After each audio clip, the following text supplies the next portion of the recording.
Okay, I think we are live. Good afternoon, everyone. Sophia Towns of Low Country Autism Foundation.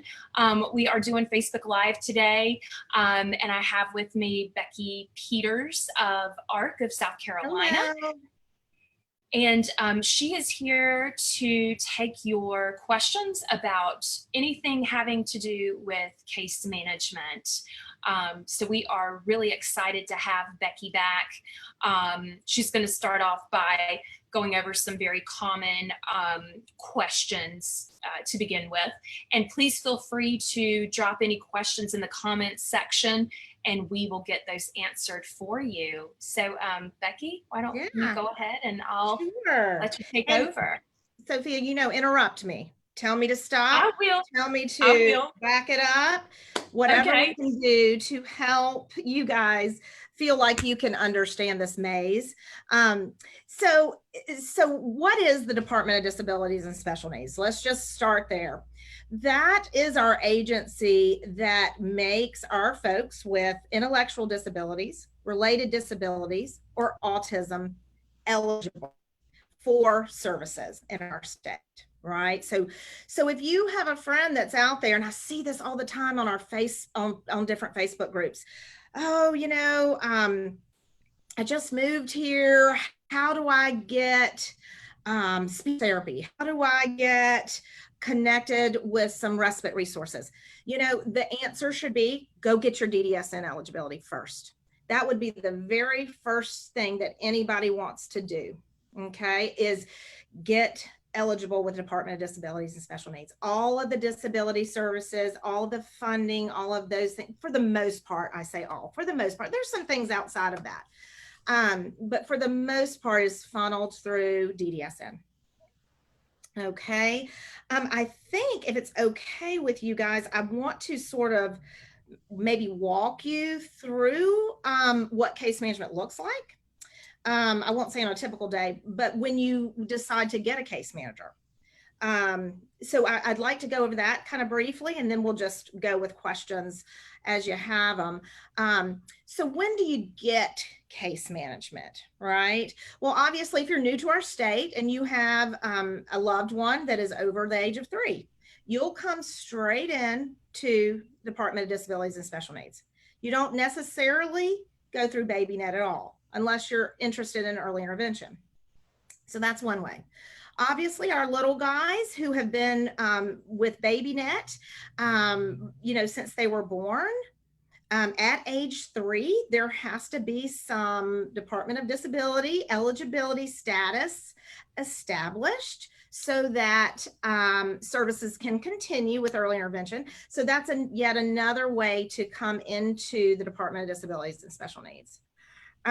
There are still families out there, y'all, that maybe aren't new to the state and didn't go through BabyNet, that don't have eligibility through the Department of Disabilities and Special Needs. And that's where, the ARC and other case management agencies, I'm sure, are really just trying to get the word out, to those folks that are sitting in special ed high school classrooms that don't have a support system around them, right?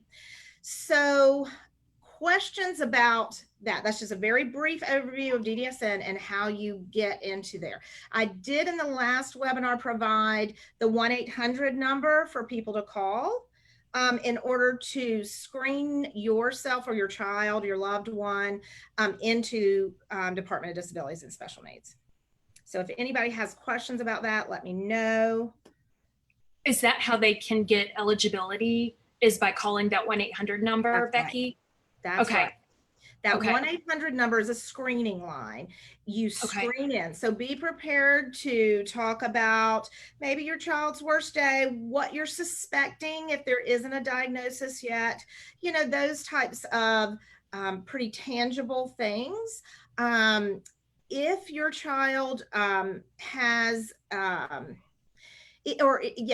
if your loved one is going towards, maybe you're more concerned about intellectual disability, you will actually be assigned an intake coordinator through an agency. They will offer you a choice. You can choose who to go with. And they will do the paperwork piece of possibly getting a test, a psychological eval, those types of things in order to become eligible under the intellectual disabled category through DDSN. If you feel like you're suspecting autism, that sort of thing, once you screen in, you'll actually be transferred straight over to the autism division, Midlands Autism Division, where they can, if you have some paperwork, they'll do a records review. They may, do an ADOS. They may, they're just depending on what you can give to them. They will let you know if further testing is necessary prior to an autism eligibility. Okay. Becky, what is the current waiting list like for an autism evaluation through DDSN and the autism division? It's pretty tough, y'all. It really is. So prior to the pandemic, they were scheduled out, probably 6 to 8 months out for evaluations. So then they cancel all those, right? It wasn't until, what month is this? So September, I think is the last time I spoke with them, that they started. Now they're doing virtual evaluations, and I don't know about that. How does that feel to you guys? I'm posing a parent question. I don't know what that looks like, so I don't know. But anyway, they're doing virtual evaluations right now for the folks that had a canceled live evaluation. Now, then they're going to be scheduling after that. They're going to be scheduling those folks that have been waiting on a wait list. So I don't know. I would say 8 months or more for an autism eval through DDSN at least. It's so hard to put a time frame on that, but it would be a long time. Okay. And Sophia, are there any age limits? Do you know any age limits as far as going through DDSN and the autism division to get? Not at all. Okay. Not at all. I have sent some folks mid-20s, early 30s through for an autism eval. Yeah. Okay. It's that's different, but it still can happen. It still can happen. Okay. Awesome. For sure. Yeah. So we were talking a little bit about testing places, obviously, earlier. Sophia, there's not a whole lot of choices. You were saying MUSC is really backed up. Right. Do you guys ever send anybody to developmental peds up here in Columbia? I have. Yeah, absolutely. Yeah. Did they seem to be like more open as far as spots available? Do you know what their waiting time is? I don't know, but I can check on that and get back to you on that. I'd be happy to make a call over there just to find out. I feel like what I would tell you, and I think I told Kat this, I almost would just get on everybody's wait list at this point. If you're not comfortable with the school doing it, or they're denying you, if they're denying you, there might be a bigger problem there, right? For an autism evaluation. So, that's another sort of conversation there, but I would just say get on everybody's wait list that you can and see who comes through first, Okay. All right. I do think that Greenville. Sorry. Yeah, definitely. No, Greenville, definitely. Absolutely. I think the Greenville hospital system, I'll check on that and get back to you as well, but they do lots of testing too. Absolutely. Then you have your private providers, that are out there, Medicaid providers. I did pull a list for Kat, but it was so disappointing. It was so disappointing because there's just not a whole lot of testers out there that can do what we need them to do and it be reliable. But there are a couple of private providers that I can even just see if they're still testing folks or not at this point. So got a note for that. So that'll be a follow-up for me. Awesome. Thank you. And I've got someone paneling the questions.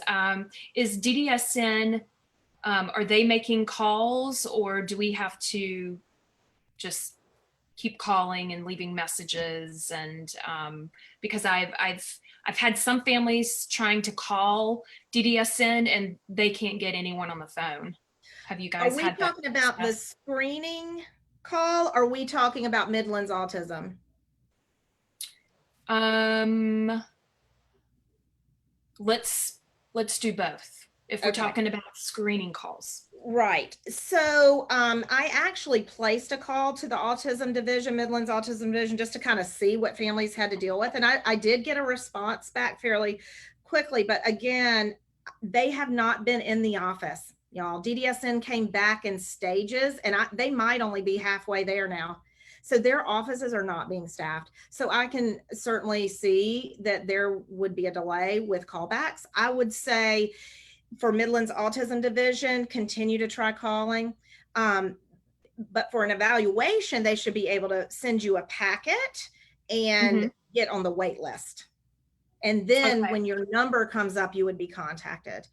Okay. For the screening, I mean, y'all, DDSN says screening has gone on without a hitch. So, if that is happening, let's tell them, because they don't know. The higher ups, they don't know. So, shoot me something. I've got a great contact over there at DDS. I mean, we work really well with them. We have to. That's how we get services for folks. So, it's a Exactly. really great relationship. But, if you don't tell them, then they just don't know. So if Exactly. anyone's having troubles getting screened in for eligibility, please, either way, let me know, but I can certainly do some asking and fiddling around up there. Okay. And once a person is on the waiting list, are those people being contacted? Mhm. Do That's we right. know? Are they supposed to They be? should, They okay. mhm. All right. They are So being nothing's being put contacted on by hold. DDSN. That's Okay. right. Okay. Yeah. Okay. And All make right. sure you answer your phone, or, call, wait, all that, just because I think that Yeah. the need is so great. I'm not sure how many times they would continue to try before they pass by, That's unfortunately. great. Yeah, exactly. Yeah. I know. I know when we were applying for Tefra, I was answering all phone calls. Yeah, So, yes, you will get scammers, you will get telemarketers, but you never know if it's going to be that phone call from that's right. DDSN. Yeah, so That's you right. you got to do it, guys. Yeah. Um, okay, awesome. Thank you Okay. for that. Um, shall we talk about Yeah. what what services does case management provide for the younger kids? So once a Right. kid is transitioning out of baby net, Mhm. so like for example, we can use my boys. Yeah. So for Jack and Joseph, ages 4.5 and 9, what can case management do for them? Yeah. That's great. That's a great question. So, you can keep EI until age 5, maybe 6, if there's a justification in place. So Mhm. that's the great news. When we get these little guys at 3 over to case management, I'm like, whoa, wait a minute, because early intervention really is the place where you get the most. You get that hands-on, you get, that family training, that piece that is so vital, I think. But keeping, early intervention, you don't have to. There are also families that say at age 3, you know what, I'm working full time, he's working full time, grandma's here, I can't, we can't do EI anymore. At that Mhm. point, that family would come over. So case management is voluntary, number one. And, thinking about your question to me, Sophia, was like, when is it most important? I think there are a few pivotal ages where you really want to have that case management piece in your back pocket. Okay. And for me, I think it is that transition from early intervention over into case management, just because you don't know what's even out there. Our Mhm. EIs are so great and they're so vital. They don't know, they're not a case manager, because they're two completely separate jobs. So lots of times they haven't been trained on all of the case management services that can be accessed, right? And that's it's not a fault. It's just they stay in development, and that's where they Mhm. need to be. So I would say when you're first transitioning into case management, that is a vital age, because we're going to tell you about our family arranged respite. We're going to make sure that you're on both of the waiver wait list. We're going to look for local resources for you that might be out there. If you're struggling because of finances, there's funds for that as well, that we can talk about. When we come out to visit a family, the first thing we do is just talk about what's going on. And I don't think it's so different, but with case management, we're not looking just at your child. We're looking at the whole family. Mhm. If mama's stressed out, everybody's going to be stressed out, right?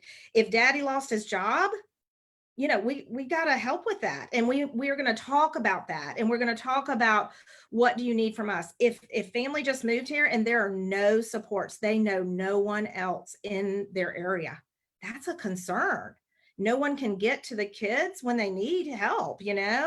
So how can we connect families? How can we find a group of moms that might want to get together? Things like that. So I feel like when you come into case management, you really need kind of a baseline of what's really out there. Let's talk about the ABC voucher if you can't go to work because your kids need childcare. Let's talk about personal care aid. Let's talk about getting incontinence supplies. There's so many times we've gotten a 4-year-old over here or a 5-year-old, and they know nothing about Medicaid paying for the incontinence supplies. And it's just not something that's been talked about. Families still buying the diapers, and that's okay. It's just, there's no way for all of us to know everything. So that's why we got to really work together with that piece. So you would get a baseline of services when you come in to case management. We'll assess, we'll do a support plan, we'll contact you every month until you say, you know what, I think I'm good now. I think I'm good for a little bit. I've got your name and number. If something goes on, I'll call you. If I have questions, I'll call you. Right. And so you might go through elementary school. Everything's great. If you start having problems with school, call up your case manager, right? Say, I don't really know what to do here. I sure would like to have an extra set of eyes and ears sit beside me because I feel ganged up on. And I don't want to think about the school like that. We want to think about a team approach, right? We don't want to feel like they're not looking out for our child's best interest. But sometimes it just helps them, just kind of sit up a little bit straighter. And it's really nothing more than just a team approach. Maybe I saw something at home that I could say to mom, hey, what about this, and this that happened? Maybe that is valid, or maybe that has something, some importance here in the classroom. It's strictly to be a help, not to, come and be, what's going on here. That is not our role. We are not trained that way. We're trained to support. We're not trained to give you the laws. If you have those legal issues, we will find someone to do that. We are not going to be the expert in that. We're going to be the expert in your support. That's really it. So let's say you're elementary school, all that's going well. Well, then you hit puberty. What about that then? We know our folks, our little guys with autism have a hard time. Boys in general have a hard time, I'm sure, but to add the autism component on the top, it's hard. You'll see behaviors that when I tell you, I promise you at 17, they'll be gone. You'll come through it. I've seen it. I've seen some of the worst, things going on with aggression, let's say, that child is it's not intentional. It's just this stuff comes out of puberty and it's a different world. Some of the wandering, some of those types of things, that's probably when you want to get your case manager back in. What kind of resources can we pull from? Is there a fence that needs to be built that we can get a local church to help, so that safety is not an issue? Is there a doctor that I heard another parent talking about that was really good, or a diet, or some piece of information that might be helpful? That elementary to middle school age it's really hard. It's hard, anyway, I think, for middle schoolers. but again, changing schools, that's another big transition in our folks' lives, so that could be hard. What kinds of things can we help families do, or what have we heard that helps, to tell you about? And funding, they're behind it too. That might be the time you need a personal care aide to come in that's covered through your regular Medicaid, in order to just provide some supervision while they're, while you're pointing them to the shower, or getting dressed at night, or dressed in the morning, or something like that, or the use of those respite funds when you and your husband, or your significant other, just need to go out and get away for a minute, Mm-hmm. so that's the time, I think, another big pivotal time in our folks' lives, in our children's lives. Then I would say to you, at the age of 15, 16 is also another big time. That's the transition age. Okay, so schools are going to start their transition program planning with our kids at age 13. You're gonna sit in that IEP, and you're gonna hear about a transition plan. It's probably not going to be very much that you hear about it, but it's going to be started, because that's our laws that say at age 13 a transition plan has to be started. 15, 16 is when we get vocational rehab involved, right? We start thinking about, what are they going to do? Are they getting out of school at 18? Are they staying until 21? What kind of summer supports are in place for when I have to go to work and my child's going to be home all summer long? Vocational rehab does some wonderful camps. Well, they did. Everything was canceled this past year, but the previous year there was an excellent vocational rehab camp that was, you could do overnight, or you didn't have to. It was for I want to say it was for 7th through 10th graders or something like that. I mean, was a fabulous resource. So Now, is that what are just in the Midlands, or do we have that oh, option statewide. along the Statewide. coast or the low country? Now, I couldn't tell you whether or not they had a summer camp 2 years ago there, but vocational rehab has programs throughout our state. And that is the agency that is providing our employment services to our folks down the road. Mm-hmm. But in this transition piece, which I mean transitioning from high school into adulthood, Mm-hmm. they're going to play a really big role too. They're going to, help at whatever level they can. They're going to work with the school and the job coach at the school during those high school years, 15 to 18, to develop a plan. Where are they going after school? Maybe they're going to get a job. Maybe, just like anybody else as a junior in high school, they might go down the street and work at Moe's, or Zaxby's or something. And that vocational piece of support is going to go with them to get them ready for that.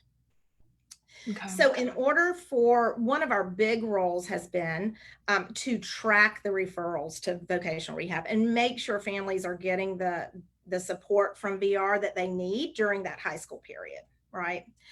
At 18, that's a huge, big age, right?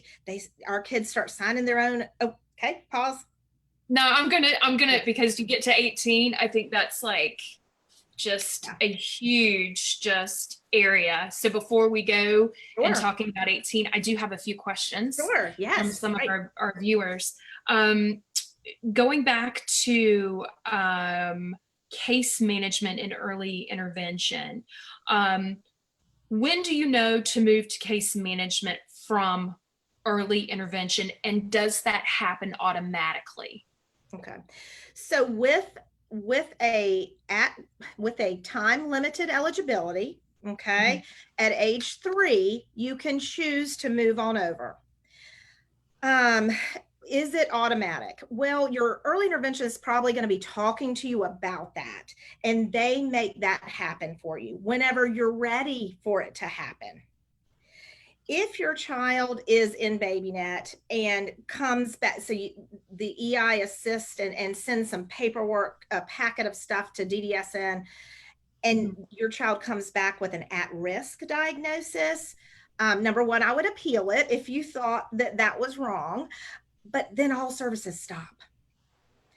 That child with an at-risk diagnosis can't come into Ddsn, because an at-risk diagnosis doesn't lend itself to a lifelong disability, which is what DDSN, is about, and how they serve.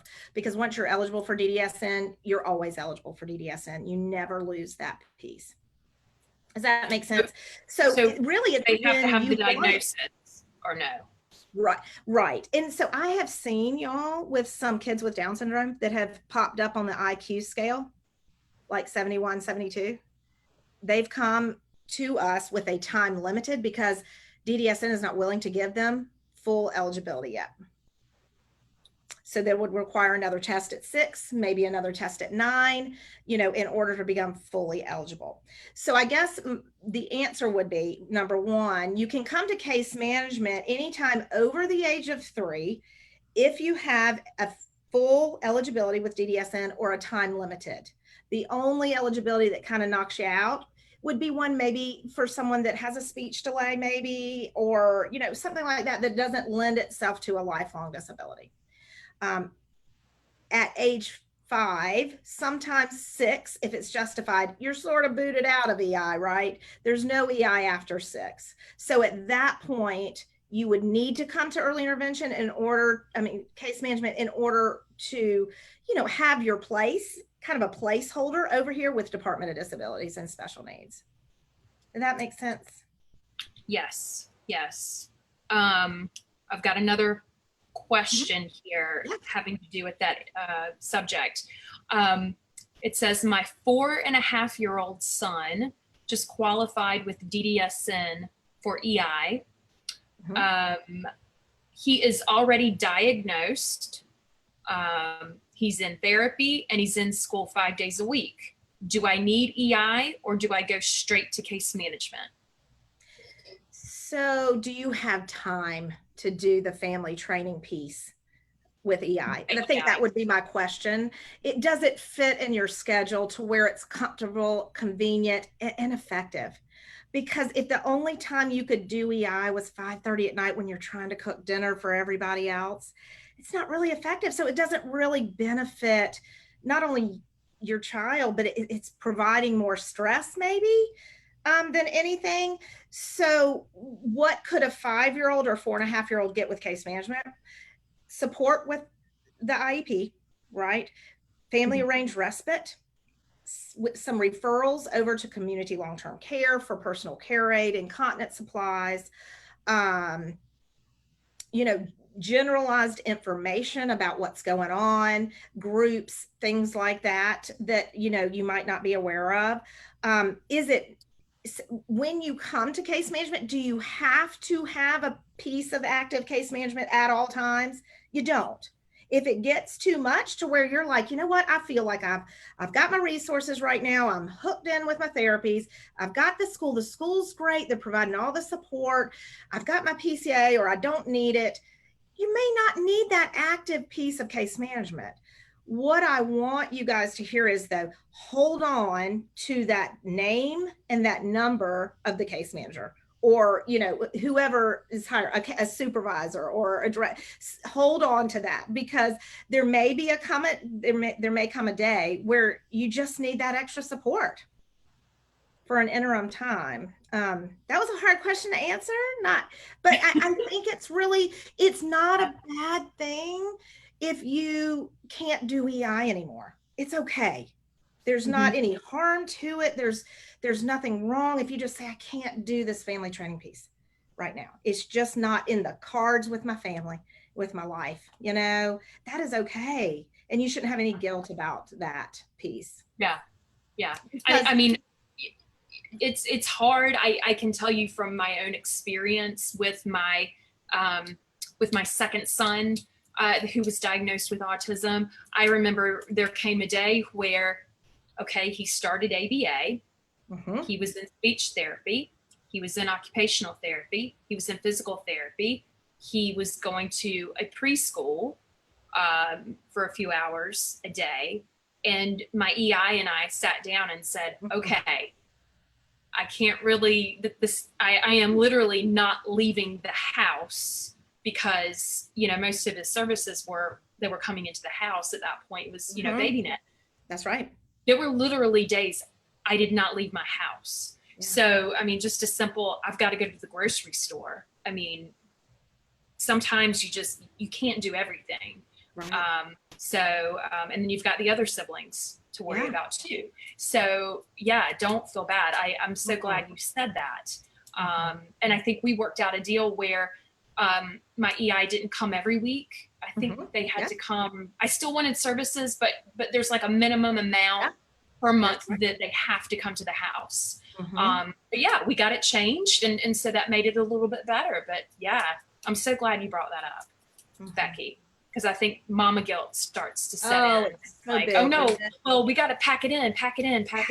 Every single therapy, every single, resource, bam, bam, bam, and you physically can't do it. That's right.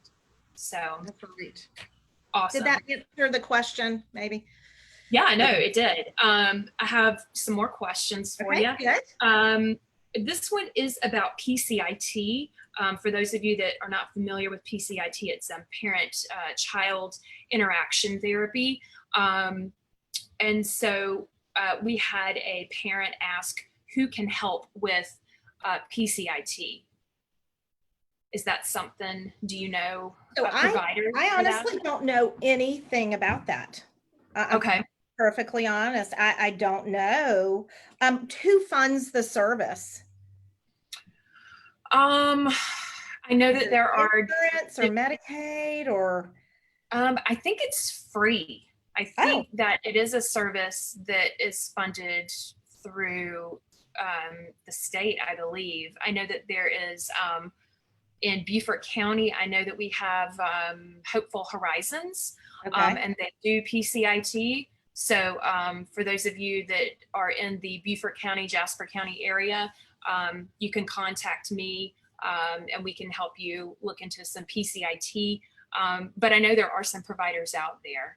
And if that did not answer your question, please comment again and we'll figure it out. Yeah. Yeah, absolutely. And I'd love to hear more about what that is. I'm not sure that in the Midlands, certainly we must have it, but I don't know. And there are, there are pots of money out there if it were, a private pay type thing and income guidelines that was necessary, So sure. Definitely it's something a form of, for those of you that don't know, it is a form of behavioral therapy. And when I have seen PCIT, I have not done it for my children, but I do know a few that have, and they said it just taught them how to be a better parent when you're struggling with certain behaviors with your children. And so you go into a room and you have like an earpiece, a headset on, the parent does, and you're speaking to a therapist on the outside who's watching, and they're basically telling you how to interact with your child.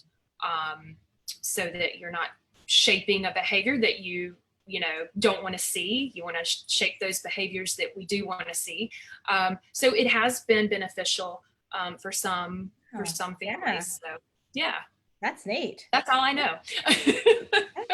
As far as PCIT, I could have used some of that. I think I could have too. Oh, well, Definitely. Let's see, any more questions so far? You guys feel free to hop on and pose any question having to do with your child, your children with any disability. It doesn't have to be autism. So please, if you have any questions for us regarding case management, Becky she's just a plethora of information. So see the wrinkles. I've been doing it a long time. I want to clarify one thing that maybe has crossed somebody's mind. I don't know, because I think it's so important to know. Ddsn does not look at our kids with autism as having an intellectual disability, okay? Because I know testing is so hard, right? So hard to read that piece of paper and get that, IQ or that, whatever, talking about all the things they can't do. That's just so hard. But I just want to be clear, Ddsn puts autism in its own category, which is related disability, So it is not under the intellectual disability category, just to kind of throw that out there because maybe somebody need to hear that. Sure. Um, can you give us a nice little summary of um, the 18, the Yes. year that your child turns 18? Absolutely. So really case managers should be helping you at really at the 17th birthday. We need to be bringing information out to you about all the things. And we haven't even talked about Medicaid hardly today. So that's different. So you want to get on your TEFRA, right? You want to get on that Medicaid program. If you know somebody that has a disability, a child that has a disability and the family is struggling financially, there's another category of Medicaid out there, right? That's going to get actually a little bit of a check because of that child's disability, right? That's SSI. So SSI and Medicaid are coupled, and that's important to know. Your TEFRA, right, is not based on parents' income. It is based on really the child's income, which is right 0, and the disability. You have to meet a disability criteria. At the lovely age of 19, with the exception of right now, okay, because we're under some different Medicaid kind of guidance at this point because of the pandemic. But at the age of 19, that TEFRA cuts off. Okay, so no more TEFRA, which means no more Medicaid, which means, gosh, do you have private insurance? How are you going to get those things covered, right? ABA therapy in our state actually goes to 21 with Medicaid, right? So if you could find someone that had some sort of, teenage ABA techniques, which I'm sure they exist out there, you could still be accessing that up until age 21. So that Medicaid is the hinge for most every service in our state. Okay. So you got your child covered if you guys aren't in a category that would typically qualify for Medicaid benefits. You got them covered through the 19th birthday. On that 19th, it goes away. So what the system has put in place here, I guess, Department of Health and Human Services, at age 18, the day your child turns 18, they can actually go and apply for Social Security benefits for themselves. And again, with your help, if that's what it takes to facilitate all that, but they have to be present. And that child, that young adult would then be applying for their own benefits based on their own income, right? So you can be in the TEFRA category at 17 years, 365 days. At that 18th birthday, your child could go into the Medicaid SSI eligibility category, and there's no lapse in service because TEFRA allows you to go to 19, right? Because it might take you a good 6 to 8 months to get through another Medicaid process, unfortunately. Kind of like what you went through with your TEFRA, going to happen again, getting into the SSI Medicaid category. That Social Security and that Medicaid go together then, right? So you get one, you get the other. You meet disability, you get a small check, and you get your Medicaid. Now that check, y'all, parents, please understand that is for rent, that is for food, that is for their portion of bills because they're considered an adult, right? I mean, it's crazy. I had a child, my child just turned 18. I can't even believe, like, she's not an adult. Like, stop it. But it's for those things. So or for the special therapies that aren't covered by anything else, or to help them learn how to maybe pay for a driving course, or ride some Uber safely, or something. All of that check. Don't say oh, I couldn't take it, or it's not neat. You know what I mean? I don't want families to feel that way, because it benefits our state for the folks that are going to be eligible for Medicaid to go become eligible for Medicaid, because we get to match the dollars. So if your child could be Medicaid eligible at 18 or 19, and you've just said, well, he's got private insurance, or she's got, we don't really, we don't need it. And that's fine. It's obviously your choice, but it doesn't deter. It does not take from us if your child is going to become Medicaid eligible and receive an SSI check to help, jumpstart their young adult life, you know? So that's a big thing, right? You're usually around 17 to 18 thinking about guardianship or not, right? Right. One thing I want to just kind of toss to you guys, it is completely your choice. There are lots of different avenues you can go. You can go power of attorney for just this or just that. You can go supported decision making. You know, there are lots of different things. I've got a lot of stuff on that if anyone is interested and really wants to look towards that. The thing is, at age, I'm going to say 18, but I think it's 21. I can't remember right this second. I think it's 21. If you as a parent or a guardian have become a guardian of your child,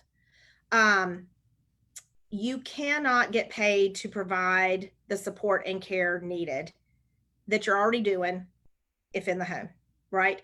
So let me say it this way.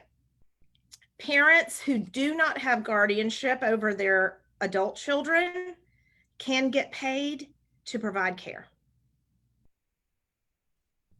at age 21. So here's the thing. What I've seen sometimes happen is a dad and a mom, one chooses to be the guardian and one chooses because maybe, you know, at age 22, you know, mom can't work full time and she's doing all the things anyway, and it's a little extra income. I know that it sounds kind of far-fetched, and it might not be for everybody, but I do like to tell families that when they're thinking about that. I'm a person that wants, you know, I want to see all the information and then I'll decide, you know, if it's for me or not for me, I don't know, but I need to look at it all as a big picture. So that's why I toss that out to you. Because at age 18, if guardianship is not established, you know, our kids start signing their own paperwork, doing their own things, can make their own decisions, can take their medicine or not, you know, things like that that are scary. Could do what anybody else would do, buy a house, buy a car, you know, things like that. I mean, so there's lots of things to think about with, I know, safety and protection of our kids. And that's big. That's big. And it's a lot to think about. If your, you know, parents, you know, the kids' grandparents leave them some money, it's really important to protect their benefits. You know, yep. Think about a special needs trust, think about ABLE accounts, think about things like that. There are ways to protect those things. So another thing that your case manager can answer some of those questions. We're not legal advice. We will not go out of our realm, but we can put you in touch with the person that could answer your questions, you know? So that's another big thing. I'm trying to think. So Medicaid, signing on forms, guardianship, deciding whether or not they're staying in school till 21, you know? Do they want to work? Do they want to stay in school? That's a whole nother thing that comes up at 18. You know, school, high school programs, there's some work programs in different areas that are really great. There's some project search programs that will actually help our kids actually maintain and sustain a job that where they get a raise and they get kudos when they do good and they get a good paycheck. It's not subpar minimum wage stuff, you know? There's all of those things that, you know, are exciting and that school districts can provide. So always ask, and that's what that VR component, that high school IEP stuff is going to really help with, is deciding, you know, what does your child want to do? I mean, there's a thought, you know, what do they want to do? You know, maybe they hate school. Maybe it's not a good situation for them. You know, ask the school district, what else do you have? Because they are I mean, you can choose to have those services with that school district till 21, no matter. Okay. Okay. I did have one question. Sorry, you may hear my 4-year-old having a little tough time in the background, but that's autism. So I had another question just to clarify. 4 years old is not too young for case management. That's right. That's correct? Right. That's right. Exactly. Right. Yeah, exactly. Absolutely. Exactly. Okay. Okay. All right. Awesome. The difference, you know, you're not going to see your case manager as much as you Sure. see your EI, right? We're not going to be talking about development. We're going to be looking at the family and what are the needs here, you know. So a little bit different angle, but certainly, you know, a great angle to have if it's time. That's great. And we try to coddle our babies that come in. Our oldest, y'all here at the Ark, I think is 84 now. So our Are you oldest, serious? yes, it's 84? awesome. It's so great. Yeah. Yeah.